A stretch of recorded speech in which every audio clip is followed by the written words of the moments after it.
درود و صد درود به تمام عزیزان ایرانی. من میخواستم فقط الان یادآوری کنم که شیطان همیشه یه ذره از حرفاش معلومه که شیطانه. میگن که شیطان it tells itself.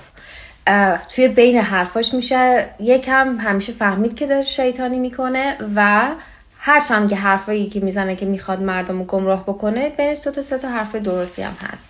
حالا غیر از اینکه بخوایم به کسی بگیم شیطان بزرگ شیطان کوچیک، تمام گاورمنت ها تمام پوزیشن همشون یکی ان، دستشون توی جیبه. ما ایرانی‌ها که دیگه خیلی خوب اینو فهمیدیم بعد از این همه سال که ما رو انزوا و منزویمون کردن و پوششون رو به ما کردن و بچه و فک و فامیل و همه اینا رو خونه و زندگی و کار و شغل دادن تو کشورهای خارجی. ما ایرانی‌ها حتی با پاسپورتمون نمیتونستیم درست حسابی سفر بکنیم جایی بریم. خب الان اسرائیل و آمریکا هی داره چی میگه راجع به لیدر آینده ما؟ هی داره به ما هشدار